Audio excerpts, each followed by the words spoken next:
तो उदकत्व जाति शरीर में भी दुड़कादि परंपरा से आ गया, अनुमान से सिद्ध कर दिया।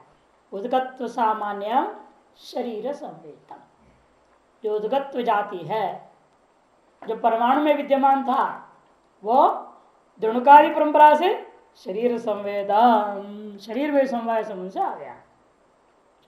क्योंकि परमाणुगत जाति, परमाणुगत जाति है, यानी याद ध्यान देना है कि हाँ सामान्य हम इसलिए कह दिया, परमाणुगत परमाणुत्व जाति नहीं आ जाएगा शरीर में। कार्यगत सामान्य जाति, सामान्य जो धर्म है वो कारणगत सामान्य जो जाति और धर्म वो कार्य में आ जाते हैं। कारण का अपने विशेष जो जाति और धर्म है वो कार्य में नहीं आता। नहीं तो परमाणु तो आ जाएगा परमाणु जाति कहने से, और शरीर भी परमाणु में, ऐसा नहीं हो सकता।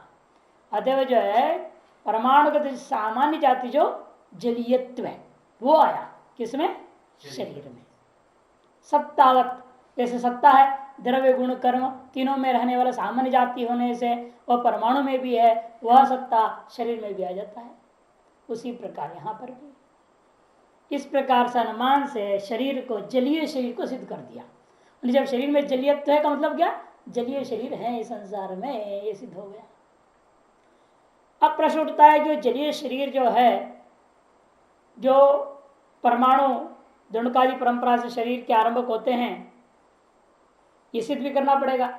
आपने कहा परमाणु जब शरीर में आ गया, लेकिन प्रश्न उठता है कि शरीर परमाणुओं से बना है क्या? है? नहीं है। और किससे बना? परमाणु से तो बनेगा, भौतिक परमाणुओं का ही मिल करके शरीर बना हुआ है। इसलिए आप लेकिन सिद्ध करना तो पड़ेगा परमाणु ही शरीर के आरंभक है। विप्रतिपन्ना परमाणव परंपरा शरीर आरंभका गुरु परमाणुत्वात्, गुरुत्व विशिष्ट परमाणुत्वात्। विवादास्पद जलीय परमाणु, विप्रतिपन्ना परमाणु कौन से परमाणु लेना? जलीय परमाणुओं को लेना। विवादास्पद जो जलीय परमाणु है वह दुणुकादि परंपरा शरीर के आरंभक हैं, कि गुरुत्व विशिष्ट परमाणु होने के नाते। तब कहते गुरुत्व विशिष्ट परमाणु तो पार्थिव परमाणु भी है, तो इसलिए पार्थिव परमाणु तो हम क्या करेंगे? उपाधि दे देंगे, तो हेतु तो दूषित हो जाएगा। न च पार्थिव परमाणु तुम उपाधि है, कि पार्थिव परमाणु में भी गुरुत्व है। गुरुत्व तो दो ही में होता है, इन दोनों में, पृथ्वी और जल, दो ही में गुरुत्व होता है। इसलिए आपने गुरुत्व विशिष्ट परमाणु कहने से हम पार्थिव परमाणु तो ले सकता हूं। तब कहते हैं ऐसा आप नहीं ले सकते, क्योंकि तद अभावे भी साध्य से अनुगम दर्शनेन दुणुकादिशो समव्याप्तिगत भावात्। जहां पार्थिवत्व तो नहीं है वहां पर भी गुरुत्वादि है दुणुक में। जो जलीय दुणुक है, जलीय दुणुक में पार्थिवत्व है क्या? नहीं है, वो तो जलीयत्व है वहां पर, लेकिन गुरुत्व है या नहीं। इसीलिए वह साध्य, साध्य का व्यापक नहीं रहा। साध्य क्या था? साध्य क्या था? परंपरा शरीर आरंभका, परंपरा शरीर का आरंभक है। उस परंपरा के अंतर्गत दुणुक, त्रिसणु, चतुर्णु, पंचाणु वगैरह है, स्थूल तक सारा का सारा। इसलिए उनमें जलीयत्व है, क्योंकि परंपरा शरीर आरंभ किसको ले रहे? परंपरा जलीय शरीर आरंभका, कि पक्ष में भी क्या है? जलीय परमाणव, पक्ष में जलीय परमाणव है, और साध्य में परंपरा जलीय शरीर आरंभका।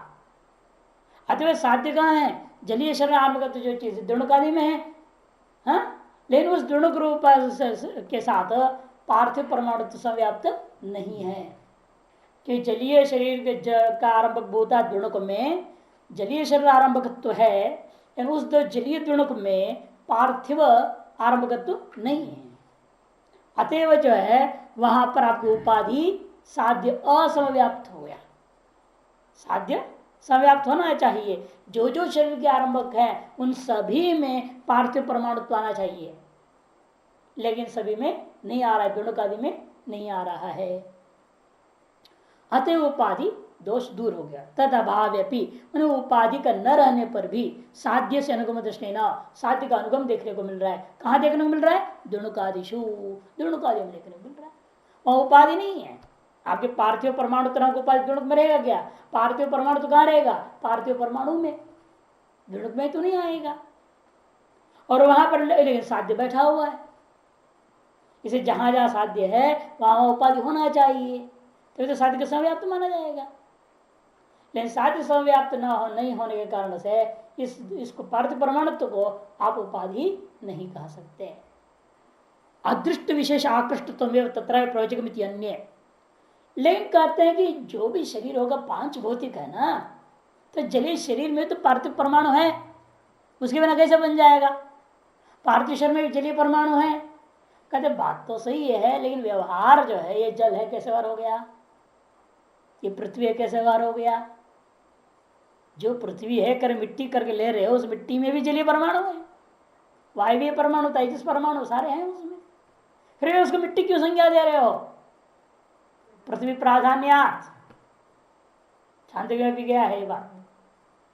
जल प्राधान्यात, इस गंगा जल क्यों बोल रहे हो? उसे तो पांच भौतिक है, उसे मिट्टी का अंश भी है, उसमें अग्नि का अंश है, वायु का अंश है, सब अंश उसमें भी है। तो आप इसलिए व्यवहार कर लेते हैं प्राधान्यात, जलादि की प्रधानता के कारण से।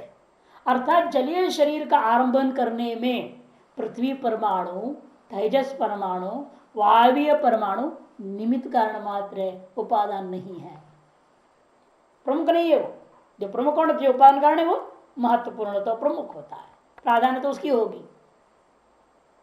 इसे व्योमोतिकार ने और स्वयं भाष्यकार ने कहा शरीरम अयोनिजमेव, जितने जलीय शरीर होता है वो वर्णलोक में प्रसिद्ध है, और वर्णलोक में जितने जलीय शरीर हो अयोनिज ही होते हैं। वर्णलोक पार्थिवोष्टम्बाद उपभोग समर्थम, इन पृथ्वी अंश का से उपष्टब्ध होने के नाते उपभोग के योग्य भी होता है। वो आप्यावयवाह समवाय कारणम, व्योमतिकार ने कहा जलीय जो अवयव है वही समवाय कारण है, तत्संयोगाश्च असमवाय कारण, और जलीय परमाणुओं के संयोग क्रम से जो है वो असमवाय कारण हो गया।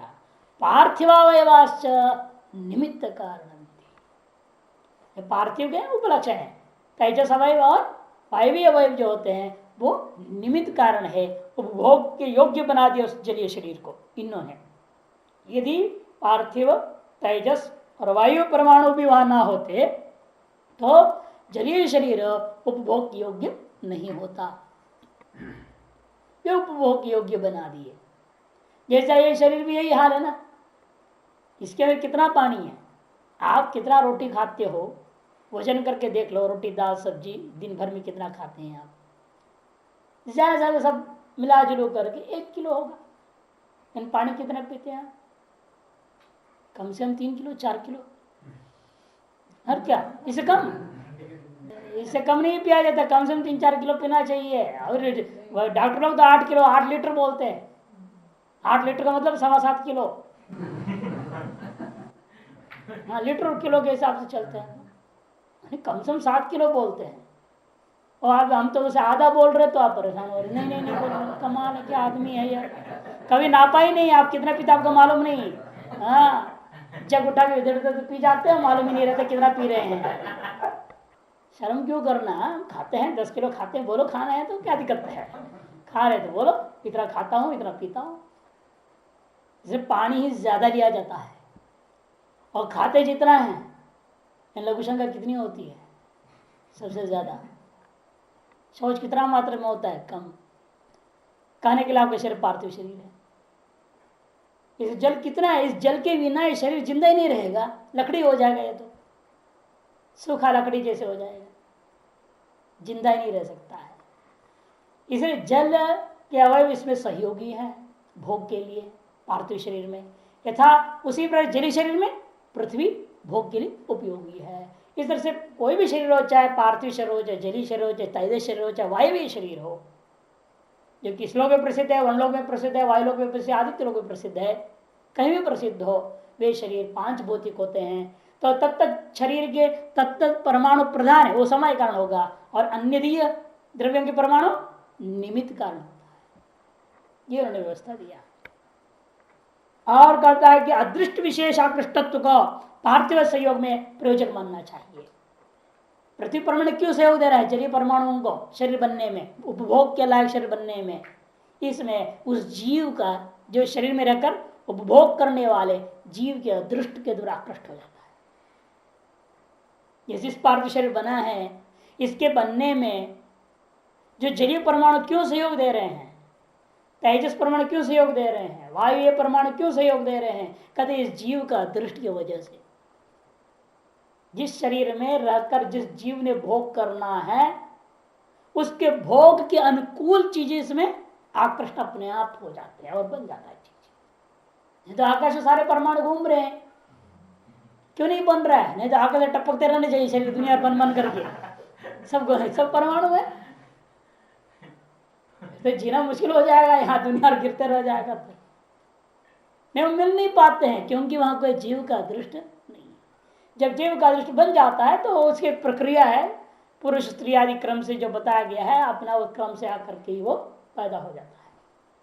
लेकिन सारी प्रक्रिया का कारण जीव का अदृष्ट है, इसलिए कहते हैं अदृष्ट विशेष आकृष्टत्व एवं तत्रापि मने जलीय शरीरेषु पार्थिवादि अन्यदीय परमाणुषो सहयोगे प्रयोजकम इति अन्य, ऐसा भी अन्य लोगों ने व्यवस्था दिया। तच्च पूर्वानुमान साधितुम शक्ति न कश्चित दोष, और उसमें हम कोई दोष नहीं देना चाह रहे क्योंकि वह हमारे पूर्वानुमान से ही वो भी बात सिद्ध हो जा रहा है कि केवल पृथ्वी का शरीर जैसा नहीं हो सकता, केवल जल का भी शरीर नहीं हो सकता, ये हम पहले ही बोल चुके हैं। इसे अन्य मत वाले जो कह रहा है, जो दूसरा व्यक्ति अपने ही वैशेषिक ही एक देशी लोग जो कह रहे हैं, वो कोई मूल सिद्धांत की विरोधी न होने से स्वीकार है। अब जलीय शरीर का लक्षण करते हैं। शीत स्पर्शवत शरीरम आप्यम, शीत स्पर्श वाला जो शरीर है वही जलीय शरीर है, ये सिद्ध हो गया। शीत स्पर्शवत आप्यम शरीरम आप्यम, शीत स्पर्श वाला जो शरीर है वही जलीय शरीर है, ऐसा समझना। और यह शरीर वर्णलोक में प्रसिद्ध है। शरीर सिद्ध हो गया, अब इंद्रिय को सिद्ध करते हैं। रसोपलब्धि कर्णजन्या कार्यत्वाद गंधोपलब्धिवत, रस की उपलब्धि, जो रस का ज्ञान हम लोगों को उत्पन्न हो रहा है वह किसी न किसी कर्ण से जन्य है, कार्य होने से गंध की उपलब्धि के समान। कहते वो कर्ण का नाम क्या होगा? रसनेन्द्रियम, रसनम होगा। लेकिन रसनेन्द्रिय है, लेकिन वह रसनेन्द्रिय से रस को ग्रहण तो कर रहा हूं, लेकिन वह रसनेन्द्रिय जलीय वस्तु कार्य है, ये कैसे निर्णय होगा? तब अनुमान करते रसनाम आप्यम, वह रसनेन्द्रिय भी जलीय का ही कार्य होगा, जल का कार्य। रसनेन्द्रिय जल का कार्य है, आप्य मने जलीयम, जलीय कार्यम। क्यों? रूप रसयोर मध्य रसस्यैव अभिव्यंजकत्वात् लालावत, रूप और रस के बीच में से रस का ही अभिव्यंजक है, रस का ही प्रकाशन करता है, रस को ही ग्रहण करता है। क्योंकि आप लड्डू खाते हैं, उस लड्डू में रूप भी है, रस भी है, दोनों जा रहे जीवा के ऊपर, रूप रस सहित लड्डू गया जीवा में बैठा, लेकिन उनमें से रस मात्र ग्रहण करता है और रूप के बारे में जीवा नहीं बता पाता है। इसे मालूम होता है कि रसनेन्द्रिय जलीय होगा, तभी वो रूप को नहीं ग्रहण पा रहा है, गंध को ग्रहण नहीं कर पाता है। यदि वह पार्थिव होता तो गंध को भी ग्रहण कर लेता लड्डू का, और जो तेजस होता रूप को ग्रहण कर लेता। इसे ज्ञापन हो गया रूप रसादियों के बीच में से रसन रस मात्र को ग्रहण करने वाला है, अतएव क्या है? जलीय है। दृष्टांत क्या दे रहे हैं कि लालावत को दिया। कैसे है? लालावत, लाला जी, लाला मन है बनिया व्या नहीं लेना, जो लार है, आपको मुंह का जो लार है ना, ये मुंह के लार जो पानी निकलता है लगातार, जो अंदर लेते हो, कभी कभी थूक देते हो, इसका नाम लारा। हाँ, सेठ जी नहीं, लाला जी। लार को कहते, जो मुंह से निकलने वाला लार, सलाइवा जूस जो मुंह से निकलता है ना, लगातार निकल रहा है और हम लोग उसको अंदर लेते रहते हैं बार बार, कभी कभी कुछ थूक भी देते हैं, उसको लाला कहते संस्कृत में। उसके समय वो क्या करता है, देखो आप कोई भी चीज डालो उसके रस का वो बोध करा देता है। जैसे आंवला डाल दिया मालूम हो जाता है, मिर्ची डाल दिया मालूम हो जाता है।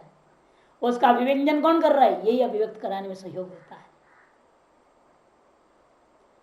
लालावत कह दिया इसलिए। अच्छा, मुख की लार के समान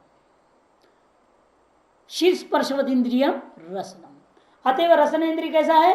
शीत स्पर्श वाला ही, उसको भी मानना ही पड़ेगा। तो शीत स्पर्शवत इंद्रिय का नाम रसन इंद्रियम, रसन इंद्रिय का लक्षण हो गया। और जल का लक्षण क्या होगा? इसलिए स्नेहवत द्रव्यम उदकम। नहीं, तार्किक जैसा नहीं बोल रहे न्याय दर्शन के समान। न्याय दर्शन में क्या कहा था? शीत स्पर्शवत्या आप, शीत स्पर्श नहीं लेना। शीत स्पर्श होता है वायु में बीच में निमित्त कारणों से आ जाता है ना, इसलिए तो उसको लक्षण में नहीं लेना। क्या लक्षण बनाना? स्नेहवत द्रव्यम आप्यम। स्नेह तो केवल जल में ही होता है। जल का अपना विशेष गुण है स्नेह, पृथ्वी का अपना विशेष गुण है गंध। हाँ, स्टिकनेस, चिकनापन, वो जलीय कार्य है। जलीय कार्यों में दो प्रकार के ध्यान रखना। इसमें भी स्नेह भी दो प्रकार का है, घनीभूत स्नेह, अघनीभूत स्नेह। घनीभूत स्नेह दाहानुकूल होता है और अघनीभूत स्नेह दाह प्रतिकूल होता है।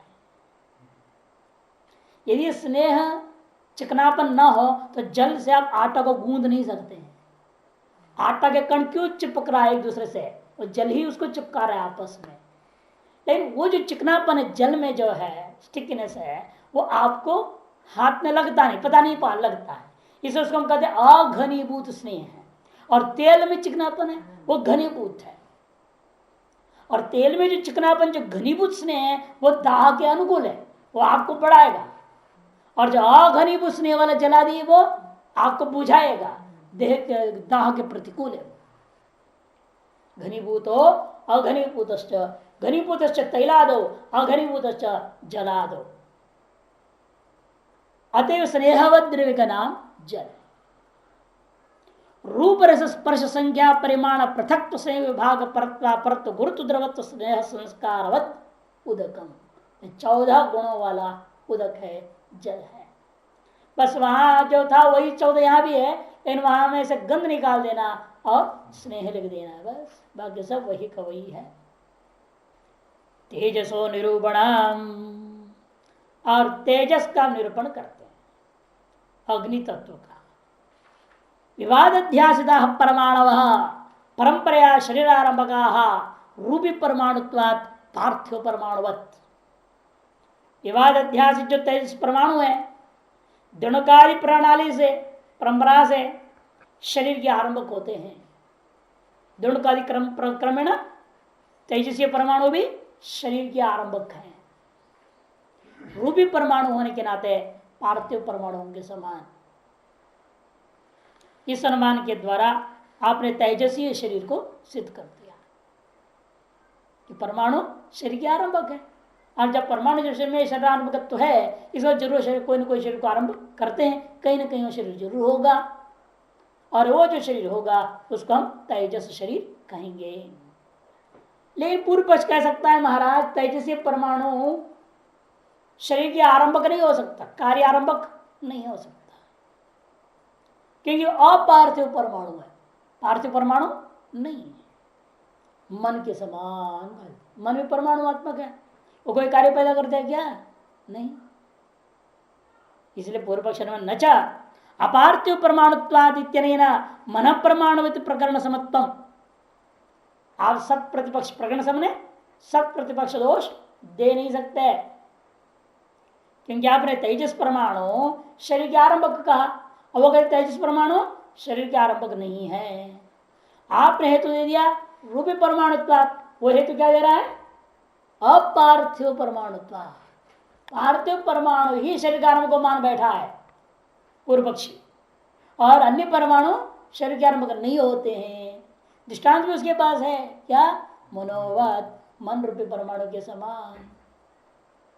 वह कोई कार्य का आरंभक नहीं है, उसी तरह यह भी कोई कार्य का आरंभक नहीं है, ऐसे कहा था। मन परमाणुवत प्रकरण समत्तम इति न, ऐसा नहीं कहना, क्योंकि यहां आगम से बाधित हो जाएगा अनुमान। इस अनुमान को हम कोई और उपाधि अन्य दोषों से बाधित नहीं कर रहे हैं, आगम से बाधित हो गया। क्योंकि अनुमान को मैं कई बार बता चुका हूं, प्रत्यक्ष प्रमाण से बाधित कर सकते हैं, है ना। जैसे अग्नि, किसने का अग्नि ठंडा है द्रव्य होने से जल के समान, तो उसके हाथ में आग दे देना, देखो ठंडा है, पकड़ो ले जाओ घर, बर्फ जैसे, तो जलेगा उसका हाथ। प्रत्यक्ष प्रमाण से उसका अनुमान बाधित हो गया।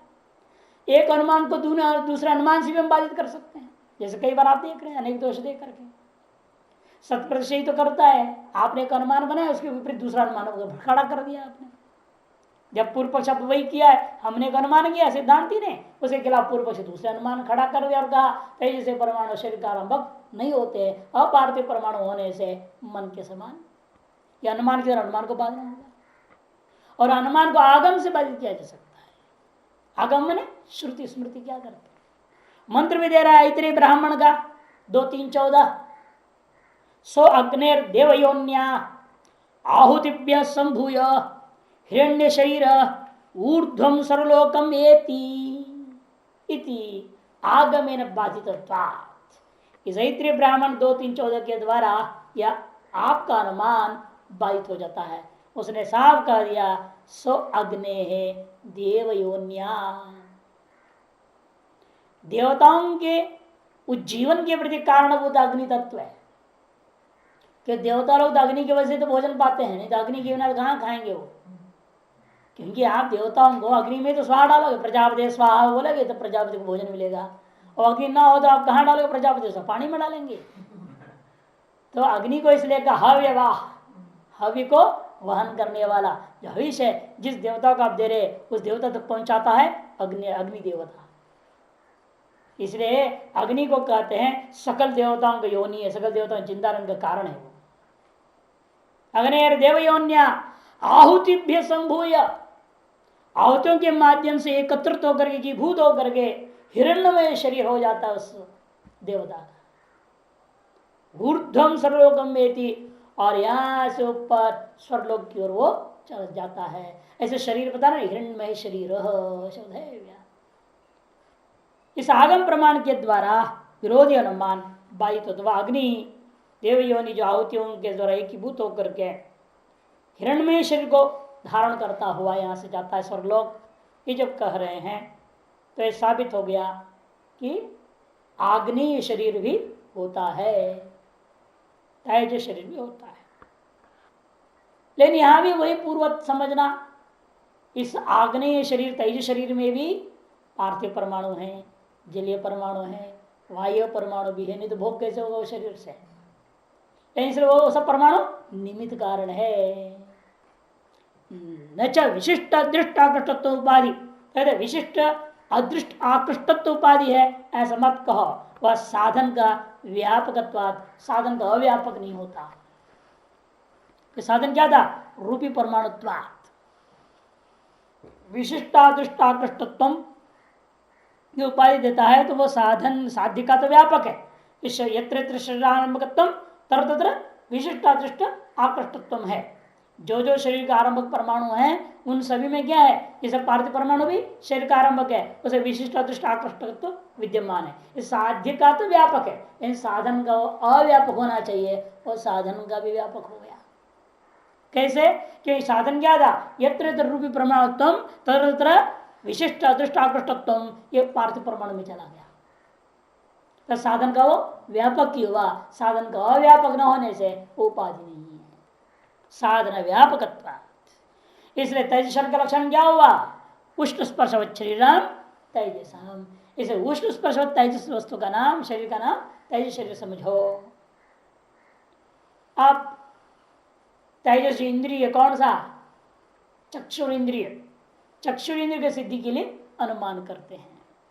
रूपोपलब्धि कर्णजन्या कार्यत्वात्, रूपोपलब्धि कर्णजन्या कार्यत्वात् रसोपलब्धिवत, रस का उपलब्धियों के समान, गंधोपलब्धिवत रसोपलब्धिवत जो पहले सिद्ध कर चुके ना, उसको क्या करना, उत्तर उत्तर अनुमान का दृष्टांत बना देना। पूर्व सिद्ध वस्तु को उत्तर अनुमान में दृष्टांत हो जाएगा। रूपोपलब्धि रूप का जो ज्ञान है वह किसी न किसी कारण से जन्य है। क्यों? कार्य होने से रसोपलब्धि के समान, गंधोपलब्धि के समान दृष्टांत बना लिया। वह कर्ण कौन होगा? सर्वानुभव सिद्ध है चक्षु। लेकिन वह चक्षु जो रूपोपलब्धि का साधन है वह तेजस है क्या? वह इंद्रिय जो चक्षु इंद्रिय है वह तेज का कार्य है क्या? या प्रश्न उठने पर उसको तेजस कार्य सिद्ध करेंगे। हाँ, तेज का कार्य है कि सूर्य की ही उसका अनुग्रह और सूर्य तेजस है। इसे अनुमान करते हैं चक्षु तेजसम रूप रसयोर मध्य रूप से व्यंजकत्वाद आलोकवत। रूप रसयोर मध्य रूप से व्यंजकत्वाद, रूप रसादियों का बीच में से रूप का ही वो व्यंजक होता है। आलोक के समान, प्रकाश के समान, जो बाह्य जो रश्मियां है, प्रभा है, उसके समान। इस तरह से उसको सिद्ध कर दिया। आप से देख रहे हैं साफ साफ जो किरण आ रहे हैं, प्रकाश आ रहा है, दीपक जल रहा है, उसका प्रकाश जो है वो क्या तेजस है ना। और प्रकाश से ही प्रकाशित होता है रूप, बाह्य हम देख रहे हैं। यथा तत्व अंतर वाला भी चक्षु में भी प्रकाशात्मक मानना पड़ेगा, जिस वजह से वो प्रकाशियों को प्रकाशन कर रहा है, ताते वह भी तेजस है, ये सिद्ध हो गया। उष्णम इंद्रियम तेजस, जैसे उष्णवद इंद्रिय का, उष्ण स्पर्शवद इंद्रिय का नाम तेजस इंद्रिय चक्षु है। उष्णम इंद्रियम तेजस इंद्रिय का, चक्षु इंद्रिय का लक्षण है उष्ण स्पर्शवद इंद्रियत्व। अब विचार चलता है सोना चांदी के बारे में। ये सोना तेजस द्रव्य है क्या कि पार्थिव द्रव्य है? तो तेजस द्रव्य है कि पार्थिव द्रव्य है? एक पार्थिव द्रव्य होता तो भस्म हो जाना चाहिए, भस्म होता नहीं है। आपके अंदर स्वर्ण भस्म कहां से आता? स्वर्ण भस्म आग से जला करके भस्म नहीं बनाया जाता है। आग से भस्म नहीं होता कभी भी, जितने भी आग लगाओ कभी सोना के भस्म नहीं होता। अलग तरीके से करते हैं, अलग अलग है आजकल कौन सी तरह के पता नहीं। पहले जमाने में क्या होता, मंडूक का मेढक होता है ना, मेढक के पेशाब लेते थे। हाँ, मेढक का पेशाब संग्रह करना बहुत आसान है। मेढक को डिब्बे में डाल दो पकड़ करके और हल्का नीचे से गर्म कर दो डिब्बा को, डिब्बे को आग में आग के साथ रखे ना, हल्का गर्म कर तुरंत पेशाब कर देगा। कई बार आपने देखो आपके हाथ पर ही कर देता है, उतनी भी गर्म आसान नहीं करता। ये हाथ पर ज्यादा देर रखोगे ना वो हाथ में पेशाब कर देता है, बस इतनी हल्की सी गर्मी से पेशाब कर देता है, रविशंकर कर देता है। इसे वो सोनार लोग क्या करते, मेढक को पकड़ लिया, आओ उस डिब्बे में डाल दिया 8-10 मेढक, हल्का सा गर्म किया तो खूब पेशाब हो जाता था। फिर उसको निकाल के बाहर छोड़ देते, जाओ तो लविशंकर इकट्ठा कर दिया। अब उसमें हमारे जो क्षार द्रव्य है, जो तेजाब जिसको कहते हैं, उसको साथ मिला करके, मात्रा उसकी निश्चित है उन लोगों का, मिला देते हैं और उसको सोने पे डाल देते, सोना भस्म हो जाता है। इसलिए अत्यंत अनल संयोग है अपनी, इसलिए देखो कह रहे हैं अत्यंत अग्नि संयोग भस्म अनारंभकत्वा, भस्म का आरंभक नहीं होता। विवाद परमाणु न पार्थिवा, तो सोने का परमाणु है वो पक्ष है। यहां विवाद अध्यासिता स्वर्णस्य परमाणु, सोने का परमाणु वो कैसे है? वो न पार्थिवा, वो पार्थिव नहीं हो सकता। कि अत्यंत अग्नि संयोग है भासमान भस्म अनारंभकत्वात्, कि अत्यंत अग्नि संयोग होने पर भी वह भस्म का आरंभक नहीं होता। जल परमाणुवत, जल परमाणु के समान। अत्यंत अग्नि संयोग पर भी जल क्या होता है? बाष्प हो जाएगा, लेकिन भस्म नहीं बनेगा। जल का भस्म बनाओ, कैसे बनेगा जल का भस्म? वो तो उड़ जाता है। पार्थिव वस्तु होगा तो जरूर भस्म होएगा, जो पार्थिव वस्तु नहीं है वो भस्म नहीं हो सकता।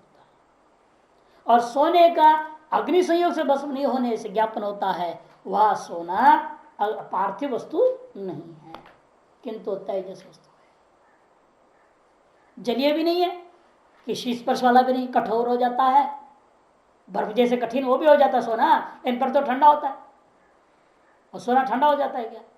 वो तो अनुष्णाशीत स्पर्श है, न उष्ण न शीत है। इसलिए कहते कि देखो, तो फिर वो पार्थिव भी नहीं मान सकते, जली भी नहीं मान सकते, वायवीय भी नहीं है, तेजस है। फिर कठोर कैसे हो गया?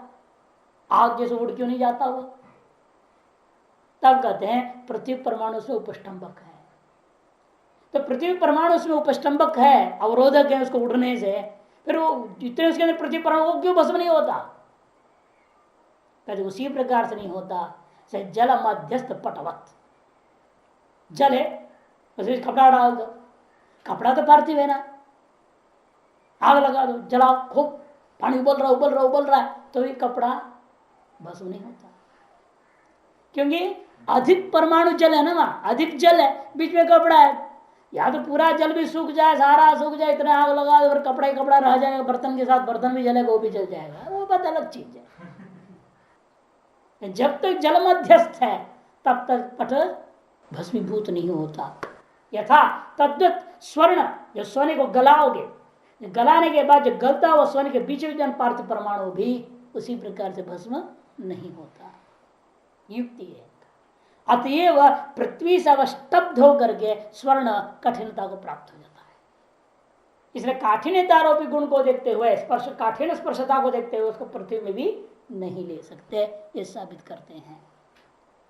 विवाद अध्यासितम तेजसम, इस निश्चय क्या हुआ? विवादास्पद सोना निश्चित रूपेण तेजसी होगा। क्यों? अशीतत्व सती अपाकज रूपाधार परमाणु जन्य द्रव्यता, क्योंकि अशीतत्व सती न शीत है वह और बिल्कुल गर्म भी नहीं होता है ना, सदा अग्नि के समान। तो फिर पृथ्वी क्यों नहीं लेते हो? लेकिन पृथ्वी में इसलिए नहीं ले सकता, उसका रूप बदलता नहीं है। पार्थिव वस्तु का क्या हाल है? रूप बदल जाते हैं, लेकिन सोने का रूप कभी बदला? कभी नहीं बदलता, हमेशा ही वो पीला ही। इसका मतलब सोने के परमाणु का रूप भी बदलता नहीं है। जिन तेजस परमाणुओं से सोने का निर्माण हुआ है, तत्रस्थ परमाणु में जो रूप है वो पीलापन है, वह पीलापन जो है स्वर्ण में भी आ गया है। अतएव अपाकज रूप वाला मानना पड़ेगा। लेकिन संभव दूसरी समस्या खड़ा हो जाता है, फिर पीला क्यों आया? तेजस द्रव्य है तो सफेद होना चाहिए, चांदी के समान, क्योंकि भास्वर शुक्लम तेजसी। तब हम कहेंगे भाई अभी तो आपको समझाया था, इसका पीछे कुछ पृथ्वी के परमाणु भी हैं, उन पार्थिव परमाणुओं की वजह से पीलापन। आश्चर्य यह है, पार्थिव परमाणु से अवस्टब्ध जो पीलापन भी परिणाम वाला नहीं होता, उसका परिणाम नहीं होता। अतएव कहते हैं उसका रूप पाक से बदलने वाला नहीं, अजब पार्थिव नहीं हो सकता। अपाकज रूप आधार परमाणु से जन्य मानना पड़ेगा। पाकज रूप आधार परमाणु कौन है? पार्थिव परमाणु। अपाकज रूप वाला आधार परमाणु कौन हो गया? तेजस परमाणु। जलीय परमाणु भी है, उसे अशीतत्व सती कर दिया। अशीतत्व कहने से जलीय परमाणु व्यावृत हो गया, और वायु परमाणु में अतिव्याप्ति नहीं होगा क्योंकि वो रूप है नहीं उसमें, है ना।